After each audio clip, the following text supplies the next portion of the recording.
About 10 days ago, I got a call from my oldest daughter, Patty, who's a teacher, music teacher at Mariner High School, and she called to tell me, "Dad, have you heard the news?" And I said, "No, what's happening?" And she said, "Well, there's been a shooting at Discovery Elementary School, which is just adjacent to Mariner. I think there's like a block between them or something like that." And so the teachers were all advised that they probably would need to counsel their students, and were prepping them for something like that since it was so close. And you've probably read or heard about it. It's a random shooting of a 17-year-old boy and his sister who were on their way to dance classes. And this happened. They didn't know the shooter. The shooter didn't know who they were, but the older brother was shot presumably for two reasons: because he was Hispanic and because he was wearing blue shorts. And this is the first time I'd become acquainted with this expression. The shooter said he was repping the colors of a rival gang. The shooter wore a red sweatshirt. And I don't know why he picked on this boy's shorts, but nonetheless, he was targeted for that reason. And why do I mention this? Because it kind of ties in with something that surfaced last week when Mr. Holliday shared the results of the recent survey we had, in which he mentioned. I'm going to look at one specific item of that survey and then look at a number of comments associated with it. The importance and the significance of this particular item can be demonstrated by the fact that the elders and their spouses were asked to pray about it and to fast about it one day this past week, which we did on Thursday. What is that item that was mentioned, that was deemed that important? It is unity. You know, people in harmony, people in agreement. It was interesting, this particular question, 46 answered the question and 27 skipped it. For what reason, I don't know. But anyway, the question itself is, as stated, how would you rate the unity and the togetherness of our congregation? 2 were on the high side, absolute unity. 2 were on the low side, no unity. 13% were in the middle. They were kind of neutral. Somewhat divided was rated by 34.78% of the congregation, or rounded off to 35%, rated us as somewhat divided. Another 43% rated us as somewhat unified. And then after this, there was a question, what could be done to improve the unity of the congregation? And that's what I'm going to address in this message, is to some of the comments that were mentioned as ways to improve the unity. And I haven't listed all of them because there were a lot of them. There were some that kind of were standalone. I've tried to take ones that seem to be repetitive, that seem to dwell with the same issues, to deal with those, because those apparently were on people's minds the most. So I'm just going to read some of the comments, and then I will comment. One was, reduce the dichotomy. That's the division into two mutually exclusive sets. You've got, one set up, one group over here saying, no, it should be done this way, or one set over here saying, no, it's just the opposite way. So the dichotomy is that they're just two completely different groups. Reduce the dichotomy that exists between those that are well off and those that are not. You could talk for hours about this, because I know there are people in the congregation and in the church who have been members for 50 plus years, who have been diligent over that period of time to tithe, to pay their tithes, and God has blessed them financially as a result over that period of time.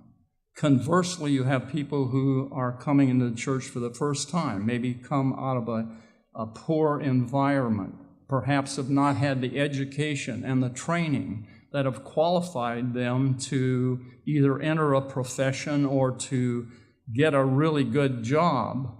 Or there's some other people that have just had hard luck during their life, and we all know people like that. It doesn't seem to matter what they do or where they go or what they try to change, they're always poor. And that is not surprising, because Jesus told us the poor will always be among you. We are always going to have that category of people. So when you try to reduce the division or the whatever apparently exists between these two groups, you have to think about that a little.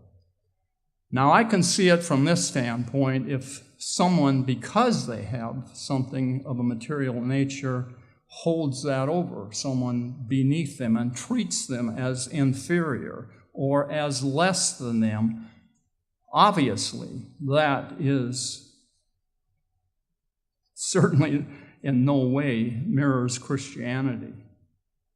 That's obviously wrong, if that is being done, in fact. But on the other hand, if you look at a church member that's been around for a few years and has done what he knows he's supposed to do, and has, as a result, been blessed by God financially, should he do what the communists did, take all of the wealth from everyone and just divide it up among everyone else? Well, you might look at the story in Acts where, when the Christians first started getting together, that's what they did. They, divided their things up and shared with one another. That was kind of a special time. And you have to think of this. What happens after that took place? After everyone shared everything they had, then going on, what happened? Well, the people who were educated, the people who had a business, they still had that savvy, that acumen, that they still were capable of going out, even though they didn't have anything, and earning a good living. I mean, that's not going to change just because you give everything away. If anything, it'll be an incentive to do something. So that's not necessarily going to change or unify a congregation. It won't happen.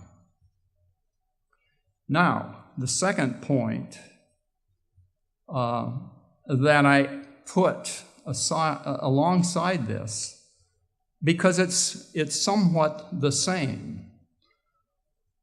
It's not talking so much about finances as I think the first one is, and material things, but it said, members think they are better than other members. And then their comment was, needs to stop. And that I very much agree with. We don't, and we should never think that we're better than someone else in the congregation. Do you want Christ to think that about you? Well, I'm better than you because look what I did. If he's going to be carrying you, you want someone that's compassionate, you want someone that's merciful, you want someone that's going to overlook some of these imperfections. And you certainly aren't going to look down on anyone else in the congregation. Or why even be here? When you think about Christianity and the essence of Christianity and what we preach about loving your brother, are those just words, or do they actually mean something? And if they mean something, then we should be adhering to what we're hearing preached here. Or else, what's the reason for warming the seats? Because that's all that is happening.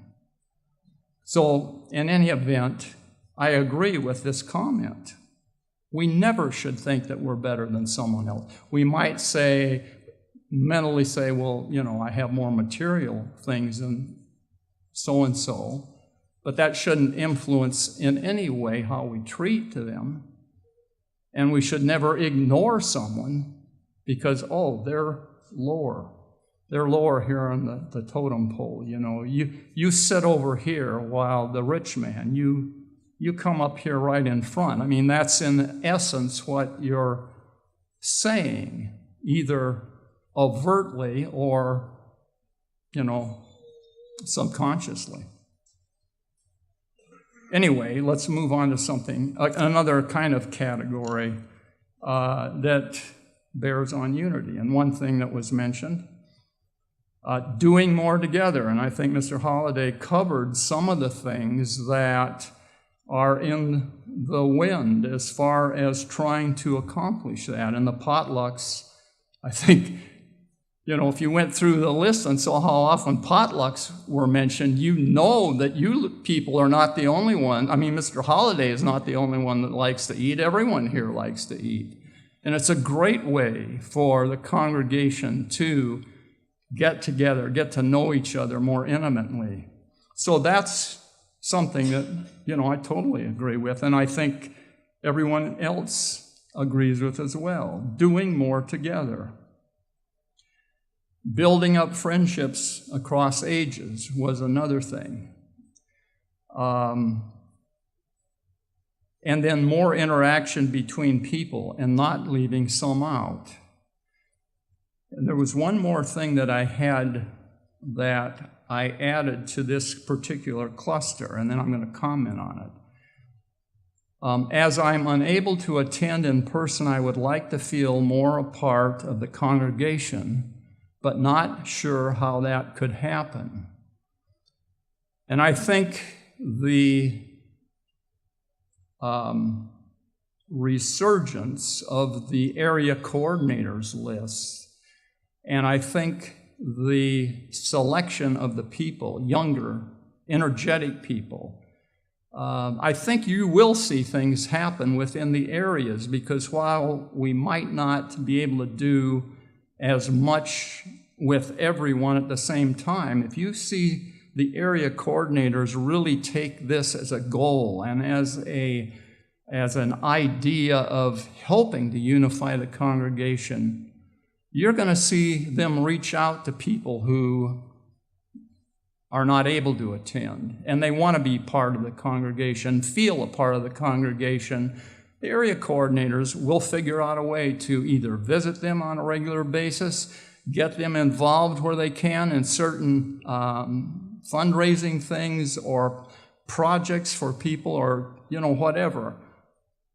The area coordinators, I think, are young and vital and will be, they'll have a lot of ideas. And that's one of the nice things about having people of that category doing this type of thing, because I think they are going to help in building the friendships across the ages. They'll be doing things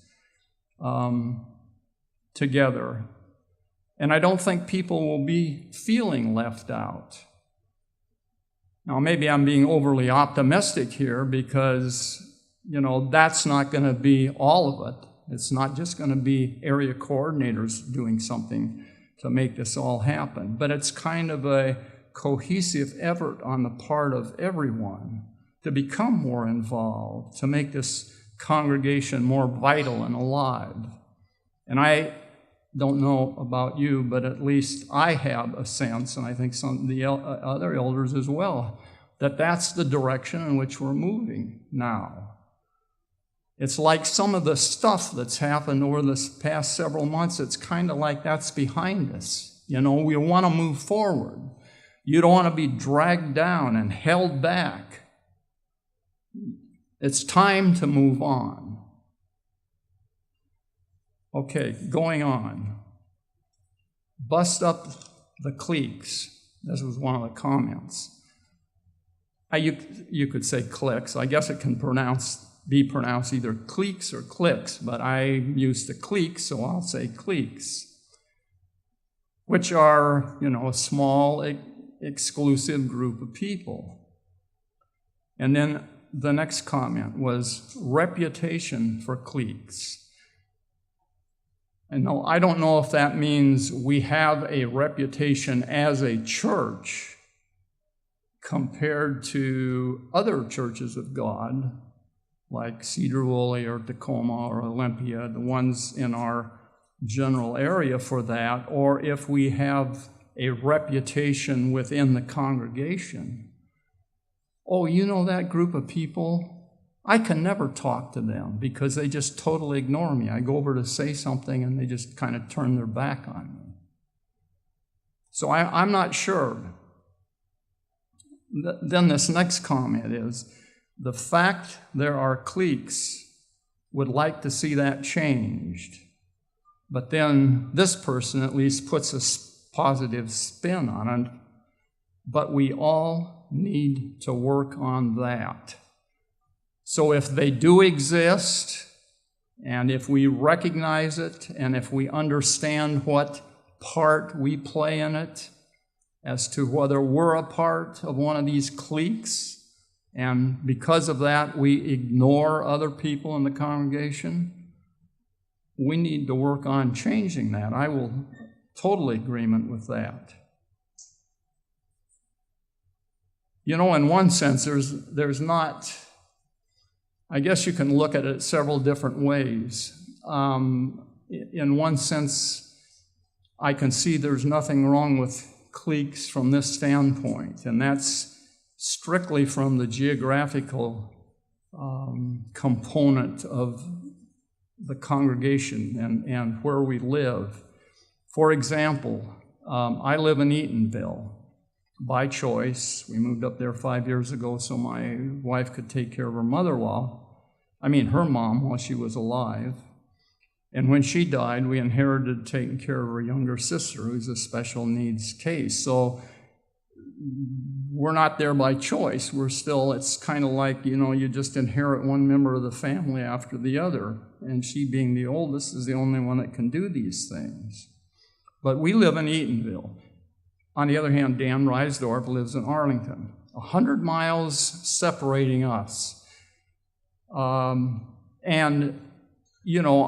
a given day, the optimum time that I allow myself to get to church is an hour and a half. No traffic, no accidents, the weather's great, no ice, snow on the roads.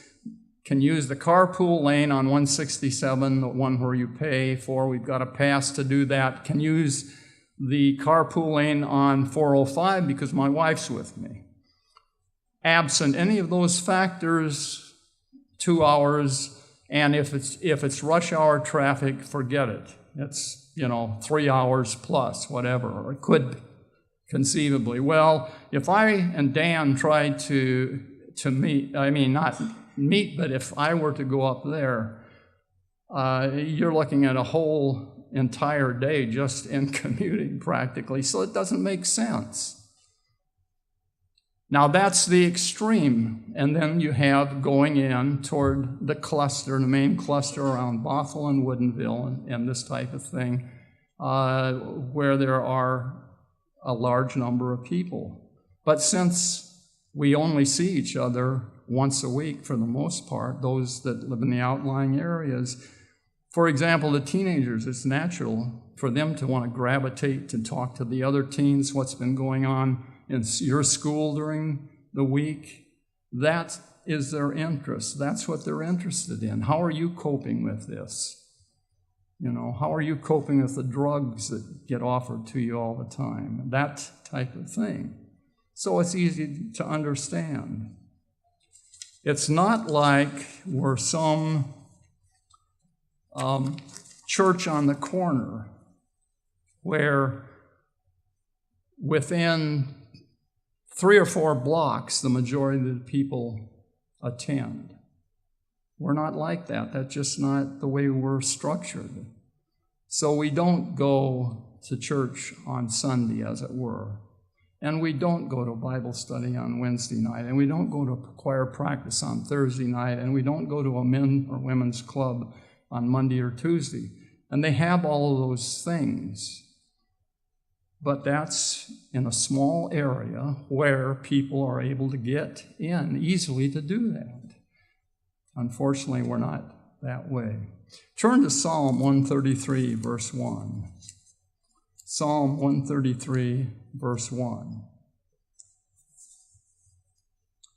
Behold, how good and how pleasant it is for brethren to dwell together in unity. How good and how pleasant. We've got a song in the hymnal that states that. Beautiful song, beautiful message. The word unity only appears in the Bible 2 or 3 times. This is one of them. Another verse is Ephesians 4, verse 3. Endeavoring to keep the unity of the Spirit in the bond of peace. And what's the reason for this? The unity of the Spirit. God's Spirit brings that unity and brings that peace until, verse 13, till we all come in the unity of the faith. When we're being influenced by the unity of the Spirit and when we're unified as a congregation, that is when we'll come to the unity of the faith and of the knowledge of the Son of God unto a perfect man. That's our goal. That's our template. We're not comparing one another. We're not looking at our respective status as it pertains to our material things, our balance sheet, our 401ks or whatever. That's not the important thing. We're looking at how do we measure up against Jesus Christ. You know, that's the template, the measure of the stature of the fullness of Christ. John 10, verse 30, Jesus said, I and my Father are one. We're not divided. I don't have these views about something over here, and contrary to what my dad thinks. We have absolute, total agreement. We are not divided. We are one. I and my Father are one. Romans 12, verse 16. Romans 12, verse 16. Be of the same mind one toward another. Mind not high things, but condescend to men of low estate. Here's a specific thing that is mentioned when you're talking about the disparity between the haves and the have-not. We're told here that we're to condescend, that we're to lower ourselves, that we're not to try to differentiate because of what someone has or doesn't have. But you condescend, and then it says, be not wise in your own conceits. So that kind of indicates that if you don't, that shows you are conceited about what you have. But it says you're not wise if you do. Going over to 1 Corinthians 1, verse 12. 1 Corinthians 1 and verse 12. Now this I say, that every one of you say, I'm of Mr. Holliday, or I'm of Mr. Kubik, or I'm of Mr. Anderson, and I of Christ. But what does the next verse say? 13. 1 Corinthians 1, verse 13. Is Christ divided? Was Mr. Holliday crucified for you? Or were you baptized in the name of Mr. Kubik? You know, have you forgotten all of these things?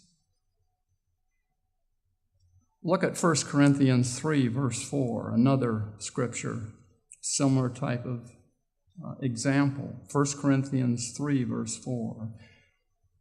For while one says, I'm of Mr. Cubic, another, I'm of Mr. Holliday, are you not carnal? Verse 5, who then is Mr. Cubic, and who is Mr. Holliday? The reason I use those names, because they're readily identifiable. You know who they are. There is no mistaking. I could pull, Mr. Larson from Cedar Woolley, Mr. Anderson, Mr. Petrisor, Mr. Corbett from Tacoma and Olympia now. Different people, but who are they? They're, verse 5, but ministers by whom you believed, even as the Lord gave to every man. Verse 7, so then neither is he that planteth anything, neither he that watereth, but God giveth the increase. It's God who's going to unite this congregation. It's God that's going to give us the increase. We've got capable men leading the congregation. We've got capable people who are trying to do the best they can, given whatever resources or limitation of resources they have, but that's their goal. They're not trying to get something. They're not trying to flaunt themselves. They're trying to unify the church. And one of the admonitions to them is borne out in James 3, verse 1. I'm going to read this from the NLT, the New Living Translation, because it makes it pretty clear. James 3, verse 1. Dear brothers and sisters, not many of you should become teachers in the church. The King James has the word masters, but this says teachers. For we who teach will be judged more strictly. So if you don't think standing up here and discussing some of these things or mentioning whatever we do doesn't have an impact on our lives, we think very carefully about what we say, because we know what it can do. The Feast of Trumpets, the first holy day of the 4, is occurring in the fall. Will be held, of course, as mentioned already, on Monday in this hall. I think it'd be a good time to ask yourself just before the feast, am I going to get bogged down with the minutiae of some of these things, or am I going to make some changes in my life? We have to move on with our lives. We have to move on, and we can't get stuck like you heard the old record player where it goes over and over and over again and gets stuck and repeats the same thing. The CDs have the same proclivity if something happens to them. There are going to be some real concrete ways for all of us in the congregation to contribute to the congregation, which hopefully will enable those figures that I read to begin with to change dramatically. But the thing you have to remember is that some of these things will take a little time. Be patient, give the seeds a chance to grow and sprout. And I know that we, as well as our elder brother Jesus Christ, will be very happy and satisfied with the end results and growth that will occur from our united effort.